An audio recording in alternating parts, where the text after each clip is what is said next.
हाँ तो दोस्तों, SKGM मैथमेटिक्स में आपका स्वागत है। आज का विषय है how to remember fractional value for percentage form of mixed fraction. Mixed fraction के परसेंटेज फॉर्म को फ्रैक्शनल वैल्यू के रूप में कैसे याद करें। यहाँ मिक्स्ड फ्रैक्शन दिया हुआ है 33.1/3 और इसी का परसेंटेज फॉर्म है 33.1/3%। इसका वैल्यू कितना होगा, यही आज का विषय है। 18.1/9% का मान क्या होगा, 87.1/2% अर्थात 87.5% का मान क्या होगा, 22.2/9% का मान क्या होगा, 51.17/33% का वैल्यू कितना होता है। इस तरह के तमाम मिश्रित भिन्न जो होते हैं मिक्स्ड फ्रैक्शंस, उनका वैल्यू क्या होता है, ये हम लोग आज याद करना सीखेंगे, कैसे इस चीज़ को याद किया जाए। तो आइए शुरू करते हैं। 33.1/3% यहाँ दिया हुआ है। यहाँ अगर इस 33 और 3 को अगर मल्टीप्लाई करेंगे तो 33 तिया 99, उसमें एक जोड़ेंगे तो 33 तिया 99 और 100, ये पूरा मिलकर के 100% हो रहा है। 100% का मतलब होता है 100% इज इक्वल टू 1। जैसे 50 का 100% 50 होगा, 40 का 100% 40 ही होता है, 80 का 100% 80 होता है, मतलब जो है वही होगा, सेम टू सेम इसका अर्थ होता है। तो 33 तिया 99 100% हो गया। यहाँ पे देखिए 66 तिया ये नहीं आ रहा है 99, और यहाँ पे एक भी नहीं है, यहाँ पे 2 है। यहाँ देखिए 11.99 एक 100%, तो ये वैल्यू 11.99 एक 100% पूरा हो गया। यहाँ भी 100% पूरा हो गया। जब इस तरह से 100% पूरा हो जाता है तो हम लोग क्या करते हैं, जो यहाँ पे वैल्यू है वही सेम टू सेम यहाँ पे लिख देते हैं। यहाँ पे 1/3 है तो यहाँ भी मेरा वैल्यू 1/3 ही होगा, सेम टू सेम। 100% का अर्थ है 1 अर्थात सेम टू सेम। अब यहाँ 66.2/3% है, इसको क्या करेंगे, तो यहाँ पे देखिए 2 है और 2 से अगर 66 को हम काटेंगे इसको, तो 2 से ये एक बार में कटेगा, 2 से ये 33 बार में कटेगा, 33 दूनी 66। अब अगर देखेंगे तो 33 या 99 एक 100% अब मेरा हो जा रहा है। तो जब 100% पूरा हो गया तो क्या लिखेंगे, यहाँ पे जो वैल्यू है उसी वैल्यू को यहाँ लिखेंगे। अब काटने के बाद ये एक आया है तो इसको नहीं लिखेंगे, जो पहले से है उसी को यहाँ पे लिखेंगे, अर्थात 66.2/3% का वैल्यू होगा 2/3। सेम टू सेम जो यहाँ है वही चीज़ यहाँ पे होगा, क्योंकि 33 या 99 एक 100% पूरा हो गया। इसमें ध्यान देने वाली बात ये है कि यहाँ पे 2 3 4 5 6 7 ये नहीं होगा, यहाँ पे जब भी होगा तो 1 ही होगा। अगर 2 है 3 है 4 है 5 है, दूसरा कोई भी डिजिट है, तो उससे हम इस पूर्णांक को काट लेंगे। उससे इस पूर्णांक को काटेंगे तो यहाँ 1 हो जाएगा। उसके बाद इन दोनों को गुना करके इसको जोड़ेंगे। अगर वह 100% के बराबर आता है तो जो यहाँ पहले से वैल्यू था वही वैल्यू यहाँ पे आएगा। यहाँ देखिए 11.99 एक 100% हो गया, तो 100% हो गया। तो यहाँ जो फ्रैक्शन 1/9 है इसी को यहाँ पे सेम टू सेम लिख देंगे। 51.17/33%। अब यहाँ एक है नहीं, 17 है, तो 17 से इसको काटेंगे तो ये 17 से कटेगा कितना बार में, 3 बार में। तो यहाँ 17 से एक बार में 17 और 3 बार में 51। अब 33 या 99 एक 100% पूरा हो गया। इसका मतलब यहाँ जो हमारा आएगा वैल्यू 17/33 आएगा। तो इसमें जो देखने वाली चीज़ है वह यह है कि यह जो फ्रैक्शनल वैल्यू है यहाँ पे 1 होना चाहिए। अगर 1 नहीं है, 1 की जगह पे 2 है, 17 है, कोई भी दूसरा अंक है, तो उससे हम यह जो पूर्णांक वाला वैल्यू है इससे इसको काटेंगे। उसके बाद इसको गुना करके इसको जोड़ेंगे 1 को, मतलब ये दोनों को गुना करके 99 आना चाहिए। ऐसी परिस्थिति में जब 99 होगा तो उसमें 1 जोड़ेंगे, ये दोनों 99 होगा, 33 या 99 उसमें 1 जोड़ेंगे तो ये 100 हो गया। 100% का मतलब हुआ सेम टू सेम। जो यहाँ पे फ्रैक्शन है, यहाँ पहले 2/3 था तो यहाँ 2/3 आ जाएगा, यहाँ 1/3 था यहाँ 1/3 आ जाएगा। तो इस तरह से हम लोग 100% पूरा होता है तो हम लोग कर लेंगे। और कुछ देखते हैं हम लोग आगे। यहाँ देखिए 99 में 1 से गुना करेंगे तो 99 आएगा, 99 में फिर 1 जोड़ेंगे तो 100 हो गया। ये 100% हो गया। इसका मतलब कि यहाँ पे 1/99 आएगा। 33 या 99 एक 100% पूरा हो गया। तो इसका मतलब कि यहाँ पे जो फ्रैक्शन है उसी फ्रैक्शन को यहाँ पे लिख देंगे 1/33। 11वां 99 100% आ गया मेरा, तो 1/11। 11वां 99 1 100, यहाँ भी 100% आ गया, तो 1/9 जो यहाँ था वही यहाँ पे आएगा।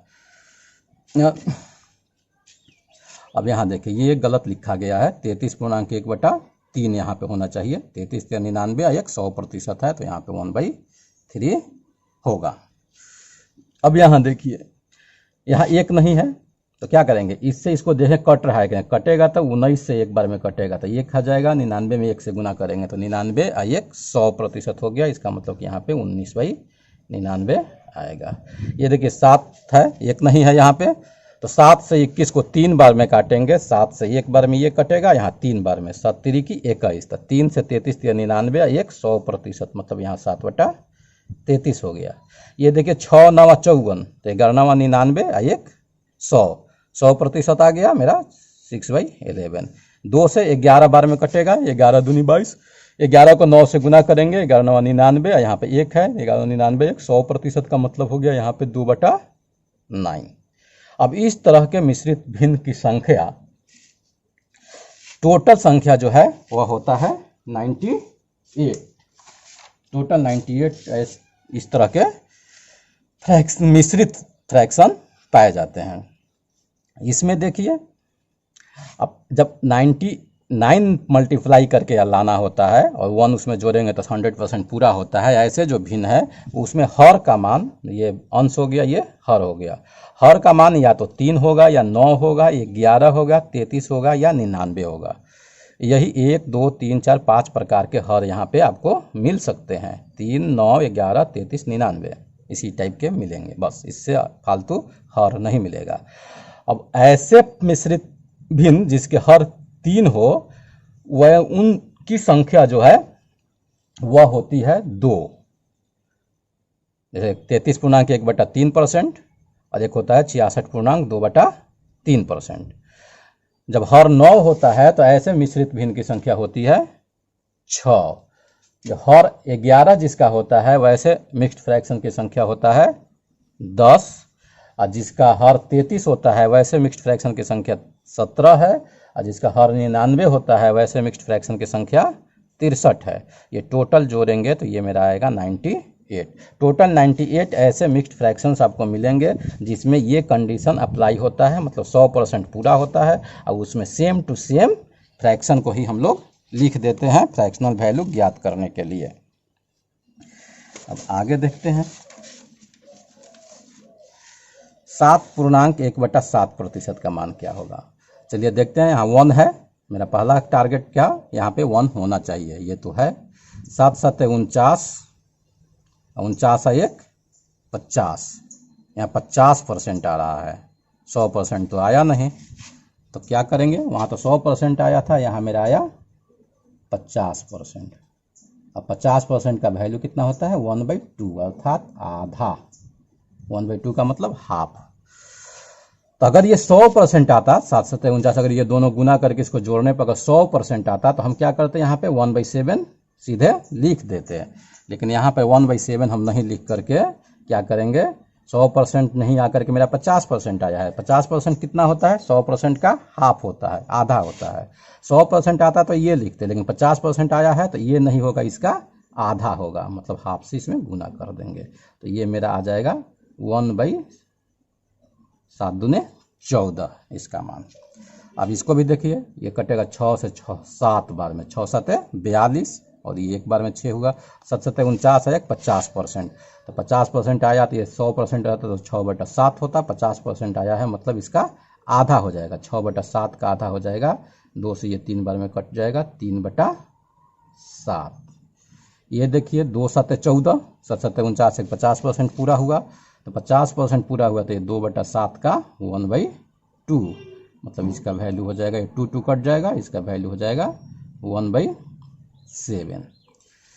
ये देखिए 5 से 7 बार में कटेगा, 5 7 35, तो 7 7 49 है 50%, ये भी पूरा हो रहा है। 50% पूरा होने का मतलब 5/7 गुना 1/2, दैट मीन्स 5/7 दूने 14। अब यहाँ देखिए 3 सते 21, 7 सते 49 और एक 50% ये भी पूरा हुआ, तो 3/7 गुना 1/2, तो ये हो गया 3/14। अब देखिए 16 3 48 है, 2 50% हो गया, तो 2/3 को हम लोग हाफ कर दे, ऐसा कर सकते हैं क्या? 16 3 48, 48 2 50% पूरा हुआ, तो क्या करेंगे यहाँ पे 2/3 करेंगे गुना 1/2 करेंगे? नहीं, ऐसा नहीं करेंगे, इसलिए कि यहाँ पे 1 होना चाहिए, यहाँ 1 है नहीं। अगर यहाँ पे 1 नहीं है तो क्या करेंगे, इससे इसको काटेंगे, 2 से 8 बार में ये कटेगा, तो 2 8 16 है, 1 बार में। अब यहाँ 1 आया, अब ये 38 की 24 है, एक 25% हो गया, 50% नहीं हुआ, तो 25% हुआ तो क्या करेंगे, 25% का वैल्यू 1/4 होता है, 25% का वैल्यू मेरा होता है 1/4, क्योंकि 100% का आधा 50%, 50% का आधा 25%, तो हाफ का आधा 1/4, तो यहाँ 1/4 से गुना करेंगे, तो इसका वैल्यू मेरा आना चाहिए ये 1/6। तो ये अब अगर 50% के इसको पूरा करके 1/2 से गुना कर देते तो ये हमारा गलत हो जाता है। तो इस बात का ध्यान रखेंगे कि यहाँ पे हमेशा 1 रहना चाहिए, अगर 1 नहीं रहेगा अंश के जगह पे तो उससे हम लोग उस पूर्णांक को काट लेंगे और उसके बाद गुना करके देखेंगे कि कितना % आ रहा है। अब यहाँ देखिए 38 की 24 एक 25%, 6 चौका 24 है एक 25%, 12 दूनी 24 है एक 25%, 38 की 24 एक 25%, 6 चौका 24 एक 25%, 12 दूनी 24 है एक 25%, ये सब 25% आ रहा है। तो 38 की 24 एक 25% आ रहा है, अगर ये 100% आता तो 1/3 लिखते, लेकिन 25% आ रहा है तो 25% जो होता है वह 100% का 1/4 होता है। तो हम लोग ये 100% रहता तो 1/3 लिखते, लेकिन 25% मतलब 1/4 आया है तो इसको 1/4 करेंगे, तो इसका वैल्यू मेरा हो जाएगा 1/4 यही 12। 6 चौका 24 है, 25% है, तो 1/4 का कितना हो जाएगा 1/4, ये हो जाएगा 1/16, 12.5%, 12 दिन 24 1/2 हुआ, और 1/2 का ये कितना हो जाएगा 1/4, ये हो जाएगा 1/8। ऐसे भी देखिए 100% का मान 1 होता है, 50% का मान आधा होता है, हाफ होता है, 25% का मान 1/4 होता है, और 25% का आधा 12.5%, तो 1/4 का आधा 1/8, ऐसे भी इसको आप याद कर सकते हैं। 25% का आधा 12.5%, तो 25% का मान 1/4 होता है, तो 12.5% का मान उसका आधा 1/8 होगा। 38 की 24 एक 25% आया, तो इसको भी 1/8 जो सेम टू सेम लिख करके या उसको 1/4 कर देंगे, 1/32। 6 चौका 24 एक 25% हुआ, तो 1/6 लिखेंगे, इसको 1/4, 1/24। 2.1/12%, 12 दिन 24 एक 25% आया, तो 1/12 का 1 बलचौक 48, 1/48 हुआ। अब इसको देखते हैं, इसमें क्या करते हैं हम लोग, 3 से 3 छक 18, अच्छा चौक, तो 3 से 6 बार में कटेगा ये, क्योंकि 1 नहीं है यहाँ पे, तो इसको काटेंगे हम लोग, तो 3 से 6 बार में काटेंगे, 3 से 1 बार में ये कटेगा, 3 से 6 बार में ये कटेगा। अब 6 चौका 24 एक 25% हुआ, 25% हुआ, तो यहाँ जो 3/4 था इसका हम लोग क्या करेंगे, ये 1/4 करेंगे। जब इसका 1/4 करेंगे तो कितना हो जाएगा, ये 3/4 चौका 16। अब यहाँ पे देखते हैं, यहाँ भी 1 नहीं है, तो 2 से 8 बार में कटेगा, 2 8 है 16, यहाँ 8 हो गया। अब 8 3 की 24 हुआ, 24 है एक 25% हुआ, तो ये 2/3 इंटू 1/4, सेम टू सेम रहता, 100% रहता तो 2/3 होता, क्योंकि 25% आया तो उसका 1/4 होगा, 1/4 होगा। तो 2 से 2 बार में कट जाएगा, 2 2 4, ये हो जाएगा 1/6। 3 से 3 बार में कटेगा, 3 3 की 9, 8 3 की 24 एक 25%, तो 3/8 इंटू 1/4, ये हो गया 3/8 चौका 32। ये देखिए 5 से 3 बार में कटेगा, 5 3 15, 8 3 की 24 है एक 25%, तो ये भी 5/8 इंटू 1/4, 5/8 चौका 32। ये देखिए 5 से 4 बार में कटेगा, 5 चौका 20, तो 6 चौका 24 एक 25% ये भी आया, तो 25% आया तो 5/6 1/4, 5/6 24। अब ये देखिए 7 से 3 बार में कटेगा, 70 के 21, 3 8 24, एक 25% ये भी आया तो 25% आया तो ये 7/8 ये जो है यहाँ पे लिखे, इसको 1/4 से गुना करेंगे, ये 7/8 32। तो इस तरह से हम लोग मिक्स्ड फ्रैक्शंस का जो परसेंटेज फॉर्म है उसका हम लोग फ्रैक्शनल वैल्यू ज्ञात करते हैं। अब आगे देखते हैं यहाँ पे 1.1/19%। अब ये 19 से कहीं 19 एक 20% आ रहा है, तो 20% आया तो अगर 100% आता तो यहाँ पे लिखते हुए 1/19, लेकिन 20% आया तो 20% का वैल्यू होता है 1/5, 20/100, तो 1/5 20% का वैल्यू होता है, तो यहाँ पे हम लोग क्या करेंगे 1/5 से गुना कर देंगे, तो ये कितना आ जाएगा 1/19/95। 13.1/3%, 33 × 1 40, यहाँ 1 है, 33 × 1 40%, तो 40% का वैल्यू कितना होगा, कितना होता है 40% का वैल्यू, 40% का वैल्यू 4/10 अर्थात 2/5 होता है। 10% का वैल्यू होता है 1/10, 20% का वैल्यू 2/10, 30% का वैल्यू 3/10, 40% का वैल्यू 4/10, 50% का वैल्यू 5/10, 60% का वैल्यू 6/10, 70% का वैल्यू 7/10। तो इस तरह से 40% का वैल्यू 4/10, 4/10 का मतलब हो गया 2/5। तो ये 100% रहता तो सेम टू सेम 1/3 लिखते, लेकिन 40% का वैल्यू होता है 4/10 का मतलब हो गया 2/5। इसका मतलब ये आ गया 2/15। ये 37.5% है। 37.5% कितना होता है, 75% का आधा होता है। 37.5% 75% का आधा होता है, तो 75% का वैल्यू होता है 3/4, और 3/4 का आधा हो गया 3/8। या ऐसे हम देखेंगे 37 दूनी 74, और 74 एक 75, तो 75% आ गया। तो 75% का मान कितना होता है 3/4 होता है। तो यहाँ सेम टू सेम अगर 100% रहता तो सेम टू सेम लिखते, लेकिन 37 दूनी 74 है, एक 75% हुआ, तो 75% का वैल्यू होता है 3/4। 75% मतलब 75/100, 25 × 75, 25 चौका 100 कटेगा 3/4, तो ये हो गया 3/4 दूनी 8। 46.2/3, तो देखिए एक नहीं है तो इसको काटेंगे 2 से, 23 दूनी 46, 23 बार में कटेगा ये, 2 से 1 बार में या 2 से 23 बार में, और 23 में 3 से गुना करेंगे तो कितना हो जाएगा 23 × 69, 69 एक 70%, ये पूरा हो रहा है 70%, तो 70% हो रहा है तो ये तो सेम टू सेम पहले 2/3 उतारेंगे, और 70% का मान कितना होगा 7/10, नहीं 70% 7/10, 80% 8/10, 90% 9/10, इसलिए 70% का मान 7/10। तो ये 7 दूनी 2 से ही कट जाएगा, यहाँ नहीं 2 से 5 बार में ही कट जाएगा, तो 7/15।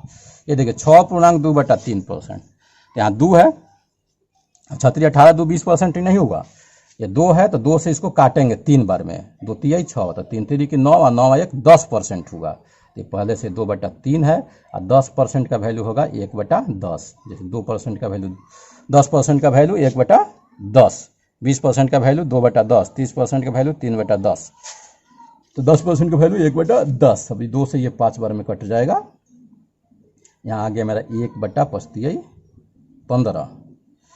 अब यहाँ देखिए 26.2/3%, यहाँ 2 है तो 2 से कटेगा 13 बार में, 13 दूनी 26, 33 39, 33 39 है 40, 40% पूरा हुआ, तो 40% पूरा हुआ तो ये 2/3 को कितना से गुना करेंगे, 40% का मतलब 4/10, 4/10 का मतलब हो गया 2/5, तो ये हो गया 2 दिन 4/15। तो इस तरह से हम लोग मिक्स्ड फ्रैक्शंस का फ्रैक्शनल वैल्यू ज्ञात करते हैं।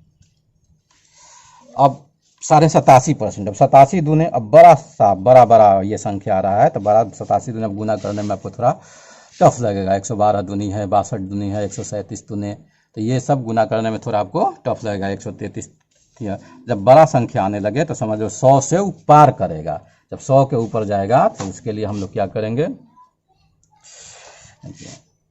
अब ये 87% का मान है, ये 12.5% है, इसको हम लोग जानते हैं कि 25% का आधा 12.5 होता है, मतलब ये 1/8 8 होता है, नहीं, ये चीज़ हम लोग पहले सीख चुके हैं।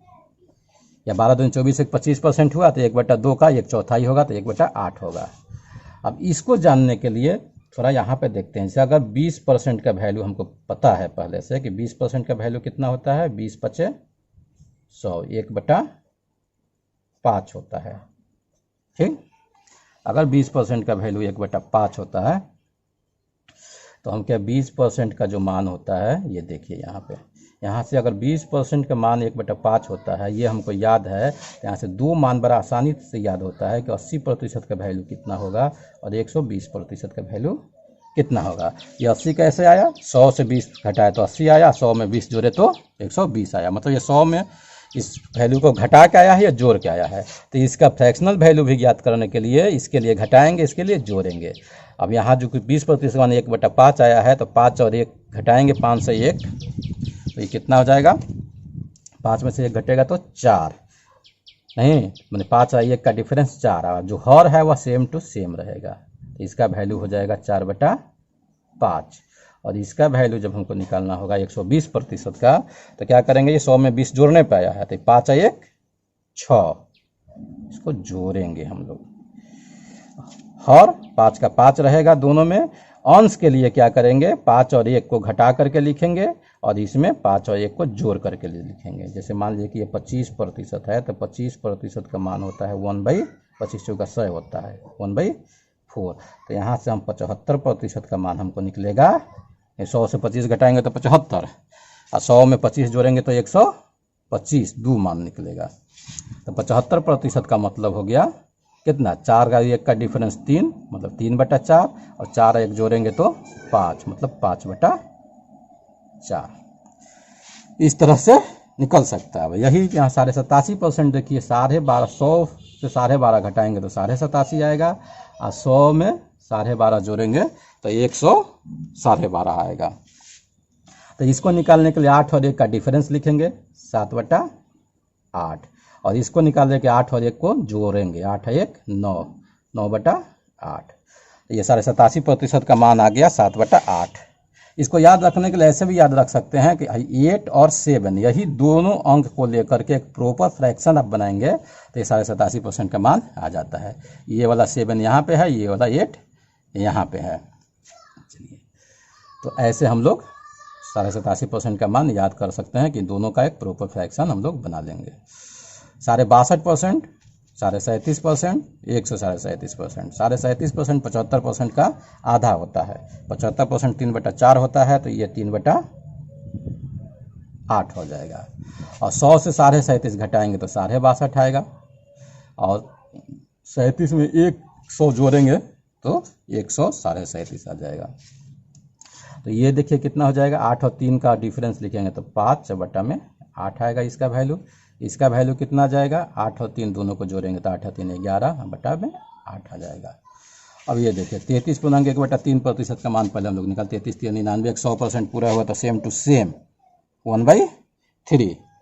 ये भी कट जाता है 2 से 33 बार में, 33 99 100% करते हैं तो 2/3 सेम टू सेम यहाँ आ जाएगा। या इससे भी देखेंगे कि 100 से 33.1/3 को अगर हम घटाएंगे तो 66.2/3 आएगा, और 100 में 33.1/3 जोड़ेंगे तो 133.1/3% आएगा। तो 1/3 है तो 3 और 1 का डिफरेंस 2, तो ये 2/3 आएगा। इसे भी सेम टू सेम लिखते हैं इसमें, और ये 3 1 4/3। तो इस तरह से हम लोग फ्रैक्शनल वैल्यू याद करते हैं मिक्स्ड फ्रैक्शंस का। चलिए अब आगे हम लोग देखेंगे। इसको अगर याद कर लेते हैं तो इसको याद करने के बाद इसका यूटिलाइजेशन कहाँ पे होता है, आखिर इसको याद करने से क्या हमको फ़ायदा होता है, तो उसके लिए हम क्या करेंगे। जैसे हम लोग कंपैरिजन ऑफ वेरिएबल पढ़ते हैं, comparison of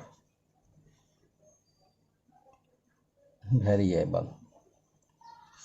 comparison of variable में 2 तरह के पढ़ते हैं हम लोग, एक कंपैरिजन ऑफ 2 वेरिएबल्स और comparison of more than 2 variable. 2 variable में जैसे मान लीजिए कि राम की आय हो गया, श्याम की आय हो गया, राम की आय एक वेरिएबल हो गया, श्याम की आय एक वेरिएबल हो गया। इनके आय की तुलना करना है तो क्या करेंगे, राम की आय श्याम की आय से 20 रुपया कम है, या श्याम की आय राम की आय से 20 रुपया अधिक है। तो इस तरह का क्वेश्चन आता है कि यदि राम की आय श्याम की आय से 20 रुपया कम है तो श्याम की आय राम की आय से कितने रुपये अधिक है। तो स्वाभाविक सा इसका उत्तर होगा 20 रुपया अधिक है। लेकिन अगर इसके जगह पे क्वेश्चन इस तरह से रहे कि राम की आय श्याम की आय से 20% कम है तो श्याम की आय राम की आय से कितना प्रतिशत अधिक है, तो उसका आंसर 20% नहीं होगा। जैसे दो वेरिएबल है, मान लीजिए कि ए है, ए जो है बी से 20% कम है, तो बी ए से कितना प्रतिशत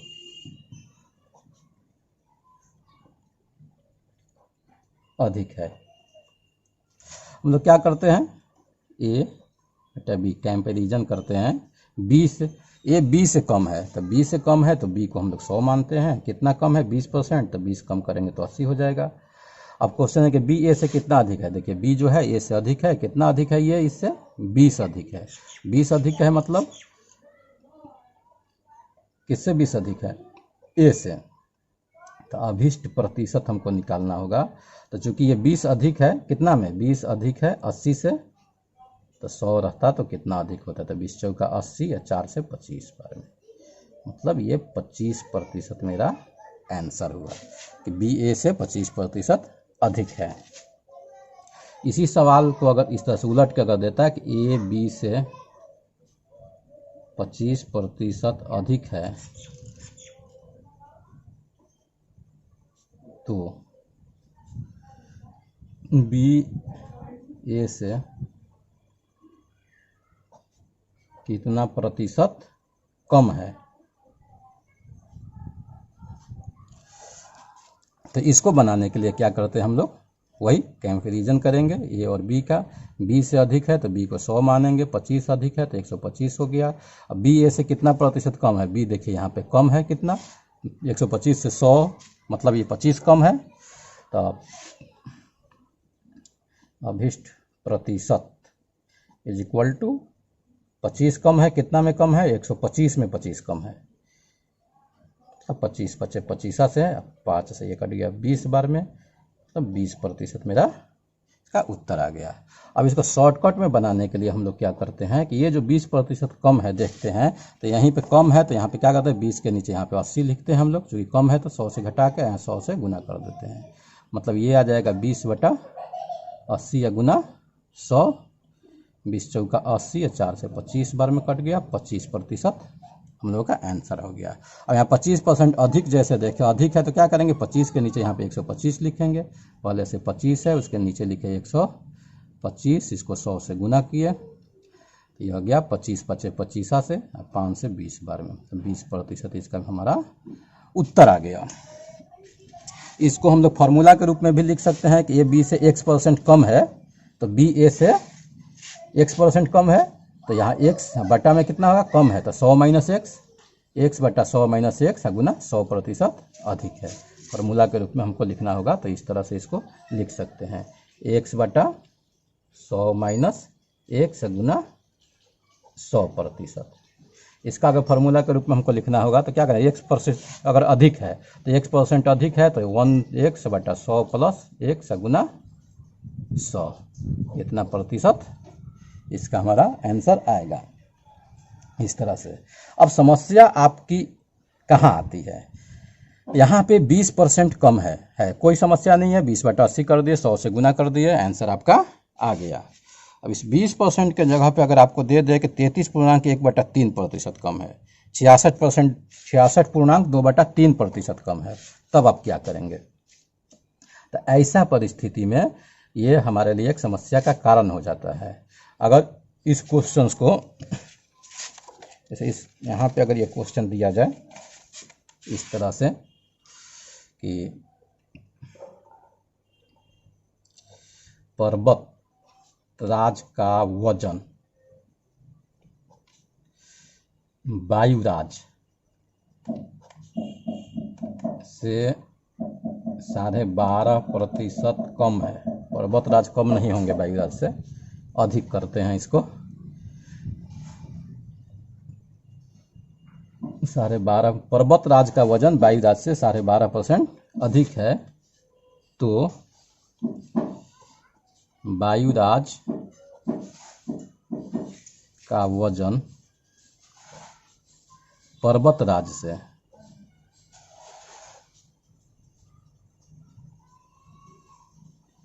कितना प्रतिशत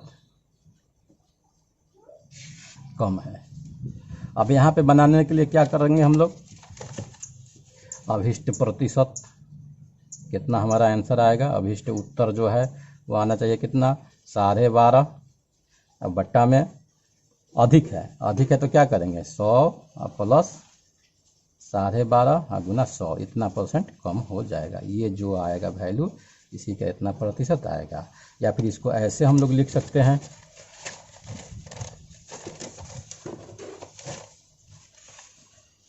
12.5 बटा 112.5 गुना 100, इसको काट करके जितना प्रतिशत आएगा वो हमारा आंसर होगा। अब ये इसको कैलकुलेशन करना या इसको कैलकुलेशन करना भी थोड़ा कॉम्प्लिकेटेड है, थोड़ा टाइम टेकिंग है, ज़्यादा समय लेने वाला है।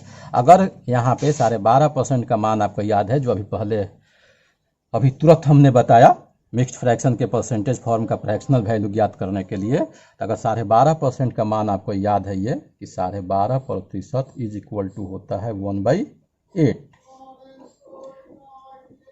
या 25% का आधा है 12.5, तो ये भी 1/4 का आधा 1/8 होगा। अगर ये चीज़ आपको याद है तो इसका बहुत ही आसानी से आप सॉल्यूशन कर सकते हैं। जो काम यहाँ पे किए हैं, ऊपर क्या गए 12.5 का 12.5 लिखे हैं, नीचे 100 में जोड़े हैं, यहाँ भी यही काम करेंगे। यहाँ जो है ऊपर जो है 1 है, इस 1 को 1 लिखेंगे और उसके नीचे क्या करेंगे हम लोग से, यहाँ 12.5 के 12.5 लिखे थे, 12.5 था 12.5 लिखे थे, यहाँ 1 है, 1 को 1 लिखेंगे, नीचे क्या करेंगे जोड़ेंगे, 8 है 1, चूँकि अधिक है तो जोड़ेंगे, 8 1 9 गुना 100, तो ये कितना हो जाएगा 100/9%। यही अभिष्ट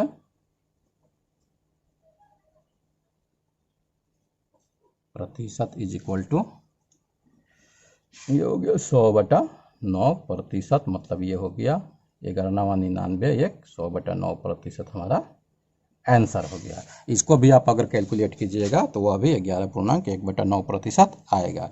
इस तरह से अगर इसका फ्रैक्शनल वैल्यू आपको याद है कि 1/8 है, तो बहुत ही आसानी से ऐसे सवाल को हम लोग हल कर लेते हैं। इसी तरह से देखते हैं, जब हम लोग प्रोडक्ट ऑफ वेरिएबल पढ़ते हैं तो उसमें भी यही काम करते हैं हम लोग। प्रोडक्ट ऑफ वेरिएबल जब पढ़ते हैं, प्रोडक्ट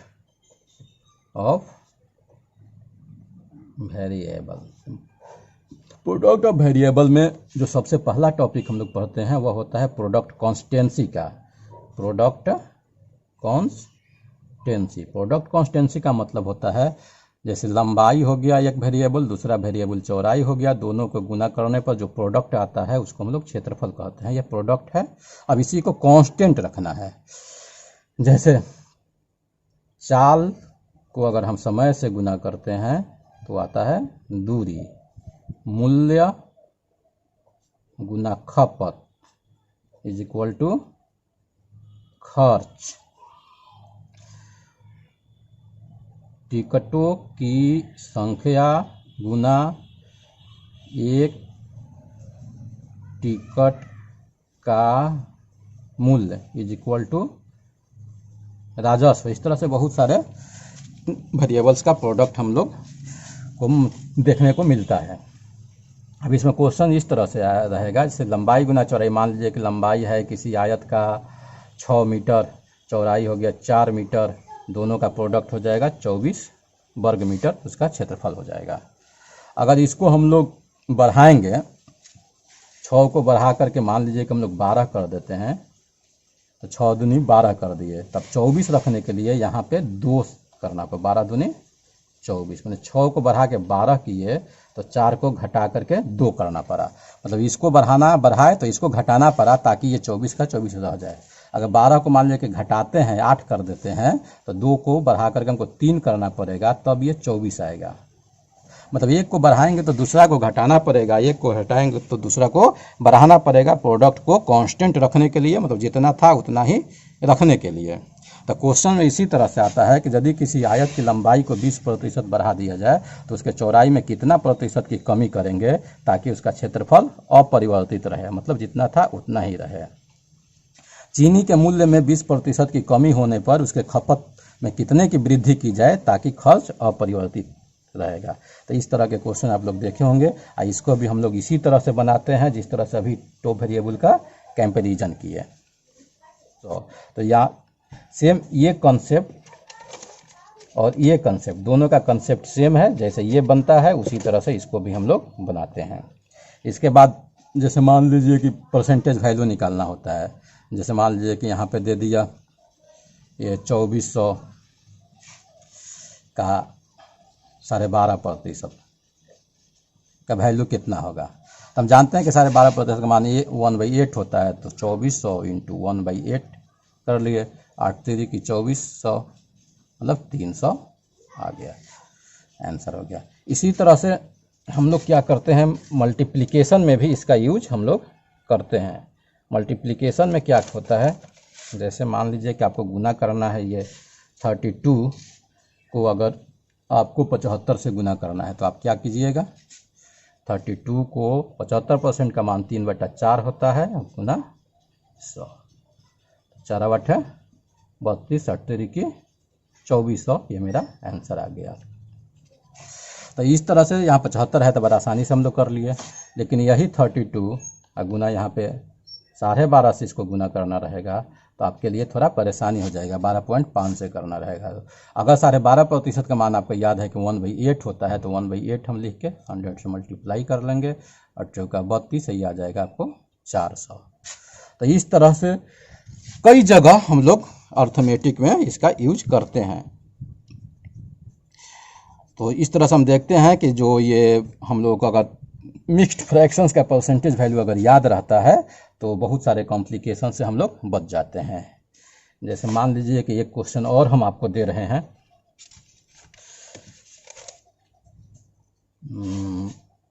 एक बेईमान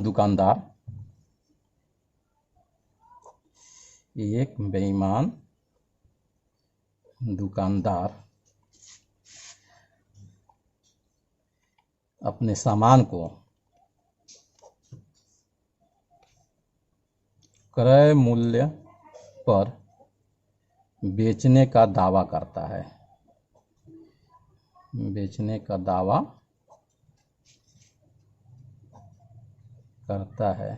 लेकिन त्रुटिपूर्ण तराजू का प्रयोग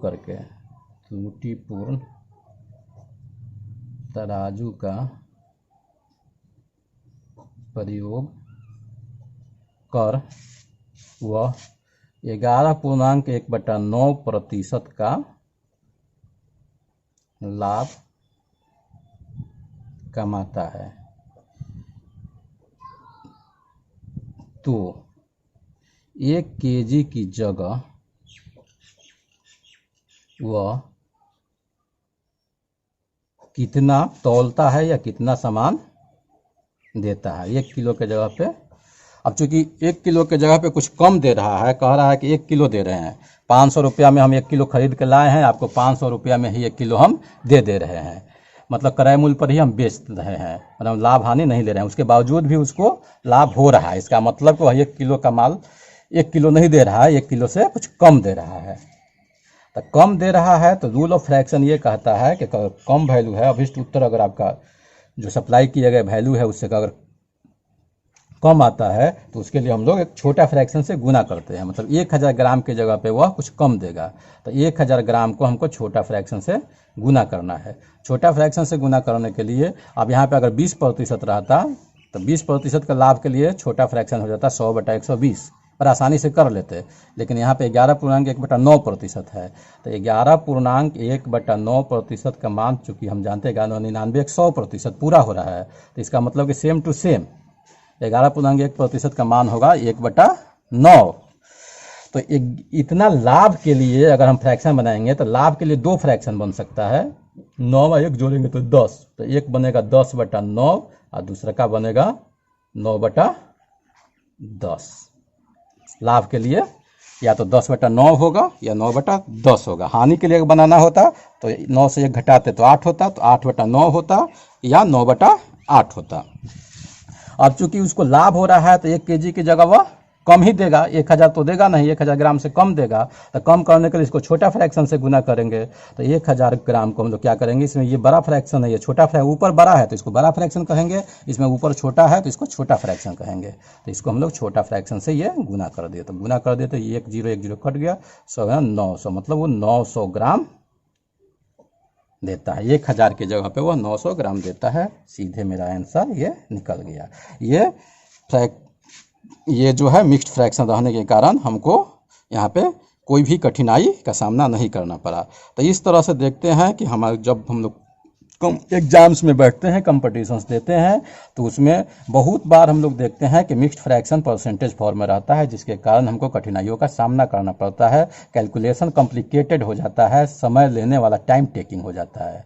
लेकिन अगर उस मिक्स्ड फ्रैक्शन के परसेंटेज जो फॉर्म जो दिया हुआ है, इसका अगर फ्रैक्शनल वैल्यू आपको याद है तो आप इसे बड़ी ही आसानी से आप अपने प्रॉब्लम्स को सॉल्व कर सकते हैं। वो आपके लिए कोई समस्या का कारण नहीं बनेगा यदि आपने उसके फ्रैक्शनल वैल्यू को याद किया है। याद करना बड़ा ही आसान है, केवल कंसेप्ट है, कंसेप्ट को समझ लीजिए तो अपने आप ही याद हो जाता है, क्योंकि किसी भी चीज़ को रट के याद नहीं किया जाता है। तो याद करना बुरा चीज़ नहीं है, याद करना अच्छी बात है, लेकिन रट के याद करना और एक कंसेप्ट को समझ के याद करना, तो कंसेप्ट से जब आप किसी चीज़ को याद कीजिएगा तो हमेशा आपके दिमाग में, जेहन में बना रहेगा। आज के लिए इतना ही। इसमें रूल ऑफ फ्रैक्शन का भी हम लोग यूज़ किए हैं, तो अगला टॉपिक या अगला जो नेक्स्ट वीडियो हम लोगों का आएगा उसमें हम लोग हो सकता है कि रूल ऑफ फ्रैक्शन पढ़ें। तो अगला जो हम लोग का वीडियो होगा उसमें फिर मिलते हैं अगले वीडियो में एक नए टॉपिक के साथ। तब तक के लिए आप लोगों को बहुत बहुत बधाई। Thank you.